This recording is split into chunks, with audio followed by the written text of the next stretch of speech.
मानव शरीर का कंकाल तंत्र न केवल हमारी बनावट को आकार देता है, बल्कि ये हमारे आंतरिक अंगों की सुरक्षा, गतिशीलता और खड़े रहने की क्षमता का भी आधार है।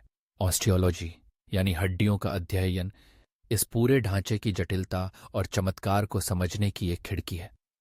जब हम कंकाल तंत्र की बात करते हैं तो आमतौर पर हमारे मन में 206 हड्डियों का खाका उभरता है।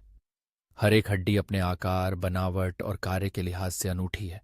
हड्डियों को उनके आकार के आधार पर मुख्य रूप से 4 श्रेणियों में बांटा जाता है: लंबी हड्डियां, छोटी हड्डियां, छपट्टी हड्डियां और अनियमित हड्डियां। लंबी हड्डियां जैसे कि फीमर या ह्यूमरस मुख्य रूप से हाथ पैरों में पाई जाती हैं और ये शरीर को लंबाई और मजबूती प्रदान करती हैं। छोटी हड्डियां जैसे कि कार्पल्स और टार्सल्स हाथ और पैरों की कलाई और टखनों में होती हैं, जहां जटिल और लचीली गतिविधि की आवश्यकता होती है। छपटी हड्डियां जैसे कि कपाल की हड्डियां, पसलियां और स्कैपुला मुख्य रूप से सुरक्षा के लिए होती हैं और अंगों को ढकती हैं। इसके अलावा अनियमित हड्डियां जैसे कि वर्टेब्रा और पेल्विस उनके जटिल आकार की वजह से अलग वर्गीकृत की जाती हैं। हड्डियों की संरचना बहुत ही अद्भुत है। हर हड्डी के 2 प्रमुख हिस्से होते हैं: कठोर बाहरी भाग जिसे कॉम्पैक्ट बोन कहते हैं और भीतरी स्पंजी भाग जिसे स्पॉन्जी बोन कहा जाता है। कॉम्पैक्ट बोन हड्डी को मजबूती देता है और उसका आकार बनाए रखता है, जबकि स्पॉन्जी बोन हल्की और छिद्रयुक्त होती है, जहां बोन मैरो यानी अस्थि मज्जा मौजूद रहती है। अस्थि मज्जा लाल और पीली 2 प्रकार की होती है। लाल अस्थि मज्जा रक्त कोशिकाओं के निर्माण के लिए जिम्मेदार है, जबकि पीली मज्जा वसा संचय के लिए होती है।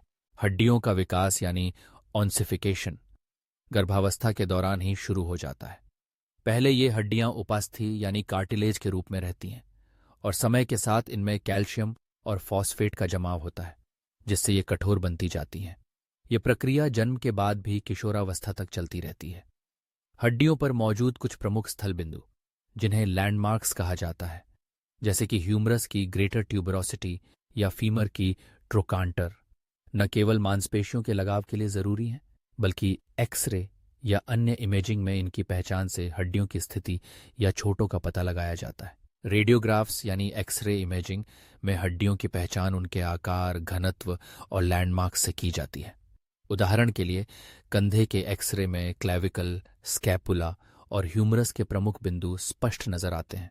फ्रैक्चर यानी हड्डी टूटना रेडियोग्राफ्स में अक्सर लकीर या असामान्य आकृति के रूप में दिखता है।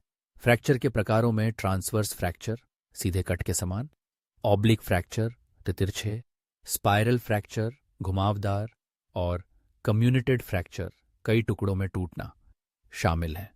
बच्चों में ग्रीनस्टिक फ्रैक्चर आम होते हैं, जिसमें हड्डी एक तरफ से टूटती है और दूसरी ओर मुड़ी रह जाती है। कई बार हड्डियों में रोग भी देखे जाते हैं, जैसे ऑस्टियोपोरोसिस, जिसमें हड्डियां पतली और कमजोर हो जाती हैं, जो रेडियोग्राफ्स पर कम घनत्व के रूप में नजर आता है। हड्डियों की बनावट, घनत्व और संरचना में होने वाले ये बदलाव चिकित्सकीय दृष्टि से बेहद महत्वपूर्ण होते हैं। अंततः हमारा कंकाल तंत्र केवल हड्डियों का ढांचा भर नहीं है, बल्कि ये हमारी गतिशीलता, सुरक्षा और जीवन के हर क्षण का आधार है। ऑस्टियोलॉजी के अध्ययन से न केवल हमें शारीरिक रचना समझ आती है, बल्कि यह हर किसी को स्वास्थ्य, चिकित्सा और जीवन की मूलभूत संरचना को समझने का अवसर भी देता है।